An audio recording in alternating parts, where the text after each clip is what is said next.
Looks like I'm making more Gran Turismo content now. Having finished up Gran Turismo 2 twice, I'm pleasantly surprised by all the cool, bizarre, and less remembered cars in the PS1 era of GT. And much like last time, a handful of these cars didn't survive the transition to PlayStation 2.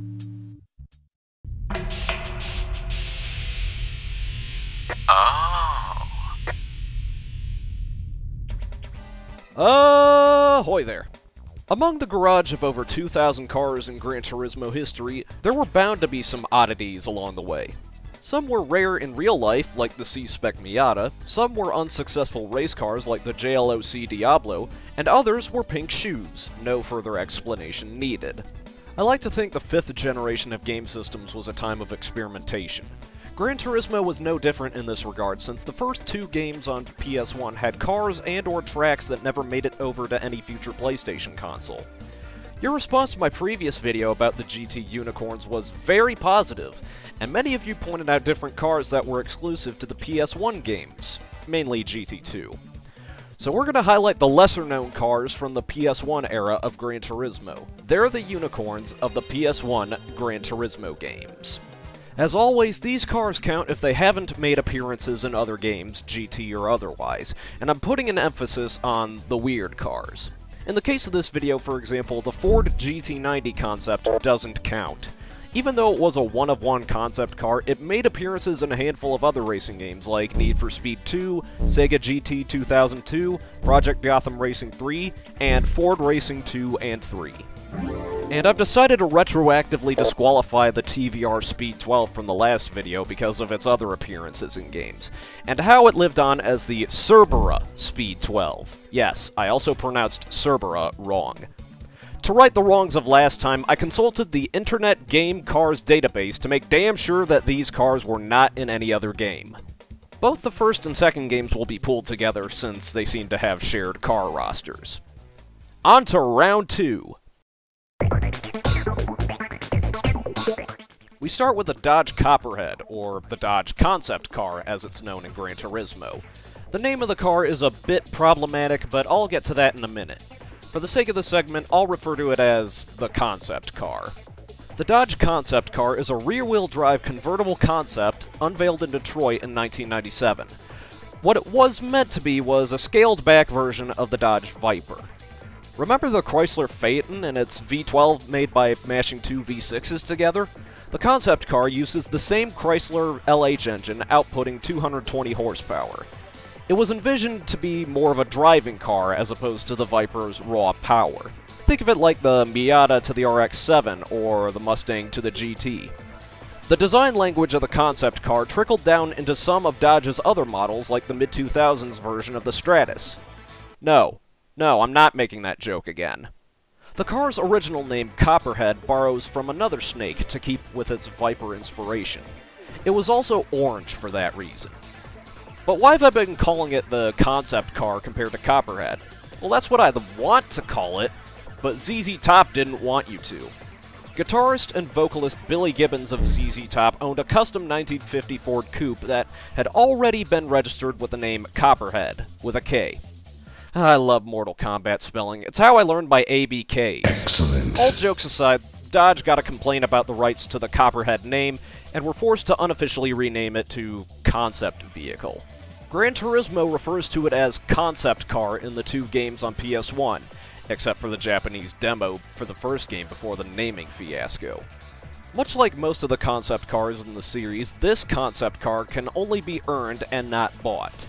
In the first game, it can be earned either by getting all gold on National B license, or by winning all races on Special Stage Route 5 in arcade mode. Similarly, GT2 allows you to earn the car by getting all gold on National A license.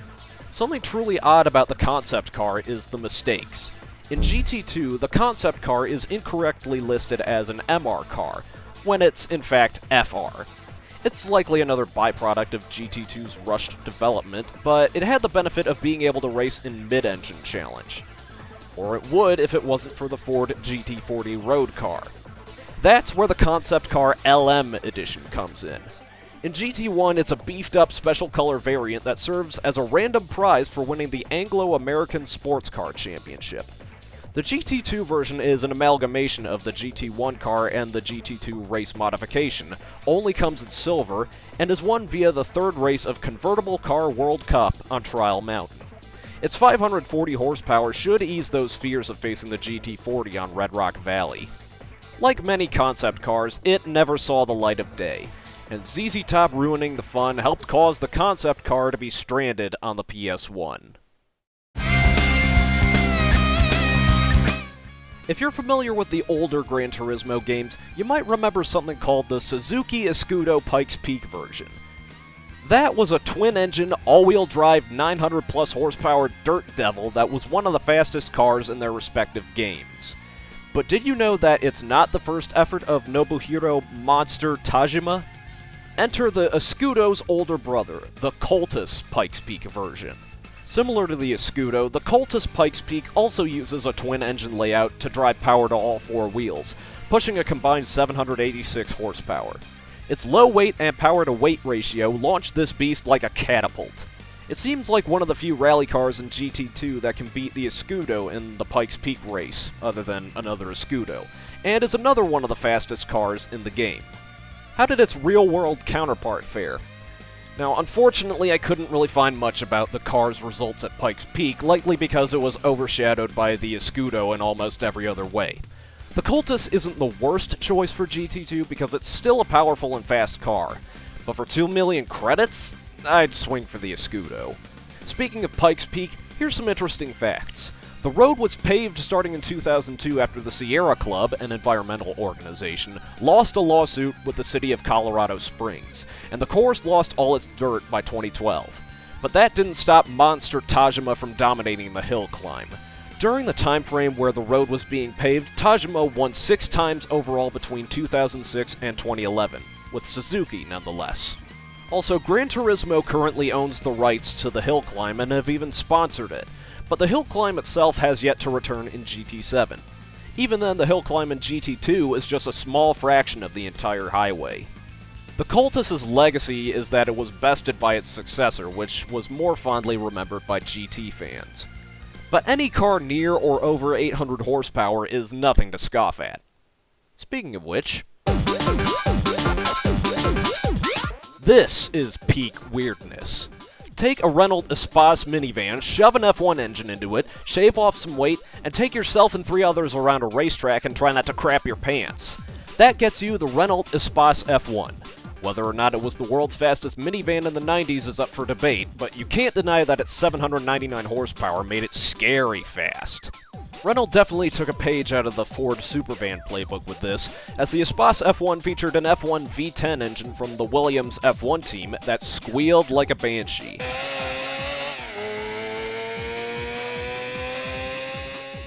It's hard not to draw comparisons to the Supervan since they're so similar in concept. The real Espace is a one-off show car unveiled in 1995 to celebrate the 10th anniversary of the Espace, and Renault's involvement in F1. It's basically an Espace body on an F1 car frame, and it's bright yellow with large gills to really help it stand out. I mean, what stands out more than a minivan converted to a race car? Being so similar to an F1 car meant that only an experienced F1 driver could use it. Although seeing that it had 4 seats, it reminds me more of a rocket ship on wheels, if that title wasn't already taken by the aforementioned Pikes Peak Escudo. In GT2, the Espace F1 is an oddball choice for races it can enter because of its power and drivetrain. For only 2 million credits, you could field this in GT500 and the Gran Turismo World League. It's not the worst choice for a high-power race car, but the Pikes Peak Escudo still exists for the same price. Let me know in the comments if you won the World League with this supervan. Because I sure didn't.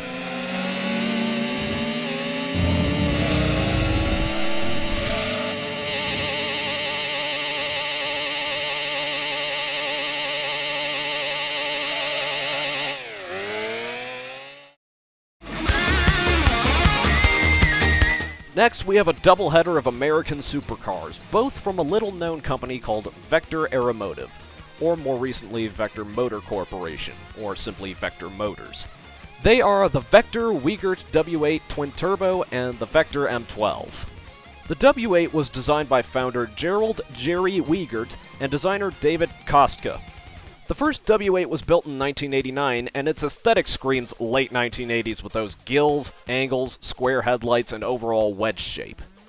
I call this car in yellow the Cheese Wedge. The W8 is powered by a twin-turbo V8, making 634 horsepower to the rear wheels, and has a top speed of 224 miles per hour, though it can reach over 240 with some upgrades. It's another one of the fastest cars in the game, capable of beating one of the HKS drag cars on the test course, since unlike the drag car, it can actually corner and doesn't need to brake at top speed. Only 19 of these were made by 1993, making them extremely rare.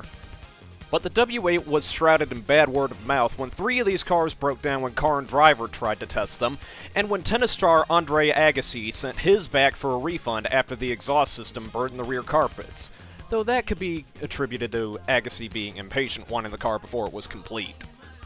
Then there's its successor that gained some notoriety in both the real world and in GT2. The M12 is basically an American Diablo since it borrows the same V12 from the Lamborghini Diablo. Founder Jerry Wiegert was not involved in the development of the car since Indonesia-based Megatech bought a controlling interest in Vector and forced Wiegert out of his job. It was as hostile of a takeover as it got. And all that drama for a Diablo with worse reliability. Including prototypes, only 17 were made, so the M12 is much more rare than its predecessor. And then Lamborghini was bought from Megatech by Volkswagen, but that's another story. Since Gran Turismo 2 doesn't simulate reliability problems, the M12 is a decent supercar with 489 horsepower and a top speed of 206 miles per hour. Again, imagine if this was a Diablo. It's a good pick for mid-engine challenge in both races 2 and 3, but I wouldn't run it in GT500 or World League. Instead, I'd go for the M12 LM edition. The LM is based on a race car run in the 1998 IMSA GT Championship, with a souped-up Diablo V12 making 679 horsepower. Why does the M12 LM carry infamy? Not because it's a bad car, but because it's an opponent in a specific race in NTSC version 1.0 of the game. The Trial Mountain 30 laps endurance has a horsepower limit of 295, unless you're the M12 LM. Because of a bug in the 1.0 release, the opponent pool is screwed up for some of the races, leading to the M12 LM being a possible opponent. On paper, it's a bloodbath for the M12 and is seemingly impossible. However, clever pit strategies in a car like the Dodge concept car make the impossible possible. Captain Kirk never believed in the no-win scenario, and neither should you. Sometime in the early to mid-2000s, Vector Aeromotive was shuttered and sold off to American Aeromotive. Wiegert bought back the company assets and reincorporated Vector Motors. However, their next prototype would be their last with the WX8, borrowing a 7-liter GM LS7 V8 and the headlights of a Toyota Supra. The car was in development hell for years up until Jerry Wiegert's death in 2021, where the car and Vector faded away. Rest in peace, Vector Motors. No one liked you. Except for those who huddled around a PlayStation. Unless they had a 1.0 copy of GT2. Then no one liked you. I present to you another rarity from the land of the rising sun. The company Toms is a Japanese tuner and motorsport team. They primarily tune Toyotas, of which there are plenty of Toms Toyotas in GT2. For the company's 20th anniversary in 1994, they developed a prototype car of their own design called the Angel T01. It's a lightweight, mid-engine sports car powered by the iconic Toyota 4A GE 4-cylinder, a later revision of the same engine that once sat in the AE86. This preppy four-banger made 155 horsepower in the Angel, and the car weighed slightly over 1,500 pounds. It was a hint lighter than the Lotus Elise of the time. So what happened to this Japanese flower? Literally nothing. According to this Speed Hunters article, Toms had hoped to shop the design out to other car companies, or to build it as a low-volume car. One road-going prototype was built, and no more. No company bit, and no other examples were made. Oh, and it's got gull-wing doors. How did this car not get into production? In GT2, this true unicorn can be had for winning Race 1 of Pure Sports Car Cup at Laguna Seca. It doesn't seem like a bad car, but could benefit from some tuning and upgrades for most events. And it only came in Super Red 4, similar to the one-of-one road car. While the Angel T01 never saw greater production, props to Toms for making their own unique celebration piece and not just another modified Toyota. Don't get me wrong, nothing is wrong with tuner cars, but the fact that a tuning company built their own car from scratch and built it like a Lotus is an amazing feat of engineering. Next up is a race car that could easily be overlooked. It's the Opel Tigra ice race car. I skated past this car when browsing thinking it was a weird four-wheel drive touring car, but completely skipped over the word ice in its name. This Tigra is actually a rally car, and more specifically one designed for snow and ice rallying. The Tigra rally car is based on the Tigra compact car, but has been modified for four-wheel drive and is powered by a V6 engine pumping out 524 naturally aspirated horses. Similar to the Calibra touring car, it uses the same white and yellow Opel factory team livery with checkered flag design. Don't eat the yellow snow. Most rally cars in GT2 are fairly cheap, relatively speaking, costing about 500,000 credits. As an all-around race car, it's probably not a bad choice for events in the Euro-Pacific group and rally events. Just be aware that it'll lose in World League and against a Ford GT40 race car. But the Tigra Ice race car also happened to be a winner, as it was driven by Yvan Muller, is that how I say it? Who led it to victory in the 1998-1999 Andros Trophy, among many others. The Andros Trophy is, or soon was, the premier French snow and ice race, by the way. Thanks in part to our existence, the Andros Trophy is ending after the 2023-2024 season because finding snow and ice reliably in France got too hard. Not only does it make the Tigra Ice race car the only Andros Trophy car in GT history, but it also makes it the last. How ironic, given that snow events would make their debut in Gran Turismo 4. Next up are two cars from tuning company HKS, in which they're remnants of an unused game mode in GT2. I'll get to that soon. In the late 1990s, HKS lost their damn minds and built two drag racing cars from existing Nissan chassis, the R33 Skyline GTR and the 180SX. Both of these cars combined are outputting over 2,000 horsepower. First is the R33 Skyline GTR drag car. The least I can say is that it's really fast, but it also has terrible handling being a drag racing car, you know, because drag racing is all about going as fast as possible in a straight line. To say it has understeer would be, well, an understatement. The drag GTR can be won as a random prize in the second race of Tuned Turbo Car Number 1 Cup at the test course. But you'll need a car as fast as this in order to win it, since these tuner car opponents are almost impossibly tuned, going over 200 miles per hour. And one of the opponents you can face in this race is our next HKS drag car, the Drag 180SX. Unlike the GTR, the 180SX is a rear-wheel drive car, yet produces the same horsepower of 1011. In any other car, that'd mean near-instant oversteer if you do so much as twitch the wrong way. But because it's a drag racing car, it doesn't oversteer. In fact, it understeers. A lot. The funny thing is, the 180SX is faster than the R33 drag car, partly because of the more aerodynamic design of the 180. What about their real-life versions?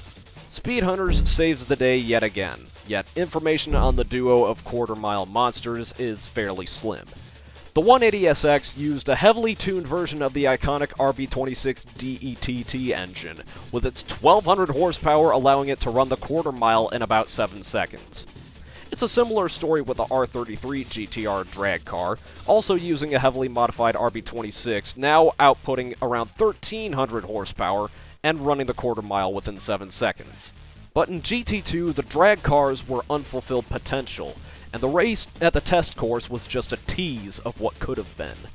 By now, it's known that Gran Turismo 2 was a rushed product, and left many cars and modes on the chopping block. More infamously, drag racing was planned to be included in the final game, as evidenced by an unused menu element in the game files. Drag racing was cut before release, and the HKS drag cars and the test course race are the closest you can get. GT4 would include the Las Vegas Strip for quarter-mile testing, but it's just for testing, as there was not a drag racing mode once again. Both drag cars are now enjoying retirement in the HKS offices in Japan. but seeing the oil slick livery is enough to make any car enthusiast stop and stare, even if the Nissan drag siblings would be gone in the blink of an eye. Hi! Not only am I using this other mic, this one right here, I'm also re-recording this segment to pick up on a few things I missed during research. We'll close up shop today with a racing car that saw success in motorsport but never returned in other games. This is the 1995 Honda NSX-R GT2, clad in its red Team Kunimitsu livery with Kaneko logos plastered about. The NSX needs no introduction, being Honda's mid-engine halo car of the 90s. This NSX is clearly built for racing, with a twin-turbo V6 producing 549 horsepower. There's a lot of things special about this NSX. For one thing, I'm putting emphasis on the Kaneko decals again, since you don't see a lot of logos for other game developers in racing games. For another, this car was exclusive to the very first Gran Turismo. This NSX is available in the Honda dealer, or the Acura dealer here in the US, for 500,000 credits. That may sound like a steal, but keep in mind the original GT had less than 180 cars and only a handful of tracks and events. It might take a bit longer to get this than you'd think. Then there's the fact that the Japanese version of the game didn't use this car, instead using what's called the NSX-R GT2 Turbo. That had a power output of 635 horsepower and was based on the number 47 car that ran at Le Mans in 1995. Apologies in advance if I butcher any names. The number 47 was driven by Armin Hahn, Bertrand Gachot, and Ivan Capelli. Honda ran that car, but it retired from the race. For comparison, the car for the international release was based on the number 84 car, driven by the Drift King himself, Keiichi Tsuchiya, as well as Akira Aida and the late Kunimitsu Takahashi, of which Team Kunimitsu is named after. The number 84 won in its class at Le Mans that same year. The NSX-R GT2 behaves differently from its real-life version, since the real car only put out around 384 horsepower due to GT2 class restrictions. Is it an error, or is it for balancing? It could easily be both. Plus, if it benefits the player, then there's no reason not to swing for this red racer. Do it for the Drift King. But more importantly, do it for Team Kunimitsu. Looking back at all these strange and uncommon cars has been a treat, knowing that they were likely trapped on the PS1. But with any Gran Turismo game, there's always that one car that most people either completely forgot existed or didn't even know was a thing. The PS1 entries in the series are no exception, ranging from Diablo knockoffs to Supervan knockoffs to Lotus knockoffs. Regardless, not only were these cars rare in real life, but they were rare in the games they featured in. Most of them were one and done, never making another appearance ever again, Gran Turismo or otherwise. With cars like the Copperhead, the concept car, they faded out of public conscience, but could be remembered for its design that bled down into the mainline Dodge cars in the early 2000s. And then there's a snow rally car that only appeared in one game, didn't return when snow courses were added in GT4, and lost its purpose because snow got harder to find in France. But much like what's happening in the real world, the word ice in its name was forgotten. Seriously, why has it only taken me until recently to see that was a rally car and not a squished touring car?